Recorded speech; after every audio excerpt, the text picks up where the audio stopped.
This is how we roll into the first day of the new month of June. Welcome, everyone, to Business Morning, live here on Channels Television, Nigeria's news leader. I am Bosin Umafa. It is good to get together to start the new month and also wrap up the first weekend, technically, in the month of June. This is taking us to the first half of the year. We have quite a lot over the next 1 hour, but let's start with what's one of the big stories taking place in Lagos today. Nigeria's Central Bank Governor Godwin Emefiele is leading his team for a crucial closed-door meeting today with the top hierarchy of Bureau de Change operators. They're meeting here at the Central Bank's Lagos headquarters for a critical meeting. This meeting today is, of course, as you may know, on the back of Central Bank's findings that Bureau de Change operators are hoarding foreign exchange supplies in order to create artificial scarcity and drive exchange rates higher. So the Central Bank this week mandated Bureau de Change operators to make thrice weekly FX purchases in order to moderate Naira supply and firm up the exchange rate. In the meantime, banks have also been accused of hoarding the FX. The Central Bank sources say some commercial banks also tell their customers to wait at least 3 days before the FX are supplied to them, despite the fact that they have adequate documentation for their basic travel allowances and personal travel allowances, including other invisibles. So we got inside sources at the Central Bank on Thursday that the regulator says it's ready to, quote-unquote, flood the market with FX supplies to weed out arbitrage behavior by banks and Bureau de Change. So that's where we are this morning. But what's happened over the last 24 hours? We saw that the latest efforts by the Central Bank, including the governor himself, doing some on-the-spot bank assessment on Monday, led to a ramping up of Naira-dollar rate.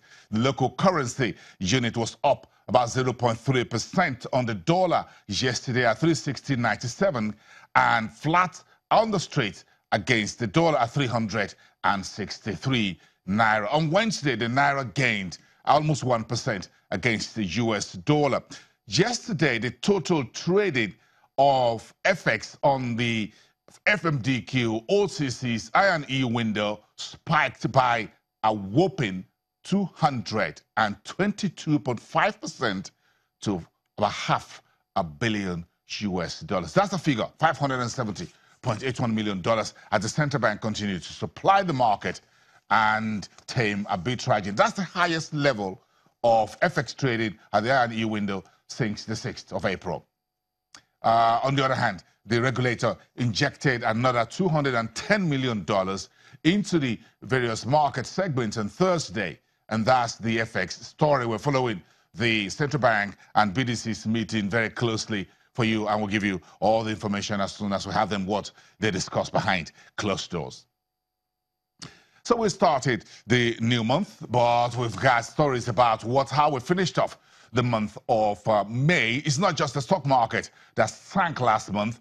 Nigeria's manufacturing activity also nosedived. So these are the two data that we have, as always, at the beginning of a new month, as a look-back data, but it's a forward-looking industrial or manufacturing sentiment. That's what a PMI, or Purchasing Managers Index, actually stands for.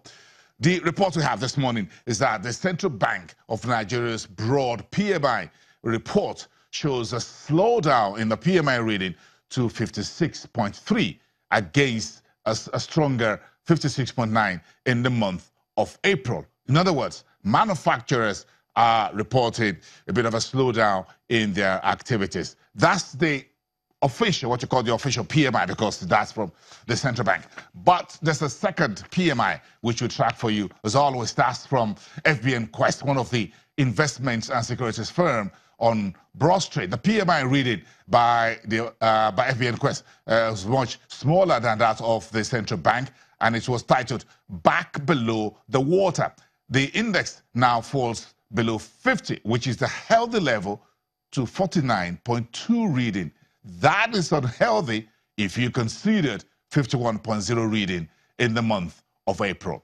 IBM Quest report says all 5 sub-indices have now declined last month, and actually 3 were in negative territory. In other words, we're now negative in terms of manufacturing output, we're negative in terms of employment in the manufacturing sector, and we're also negative in terms of stocks of purchases. What does that mean? Let's explain that further. And that's what ABN says. The manufacturing sector has access to freely available FX as a result of the central bank reforms in the first half of last year. That is good. However, the sector is not sure of consumer demand. In other words, manufacturers are not sure whether consumers will buy their goods because of the shrinking disposable income of Nigeria.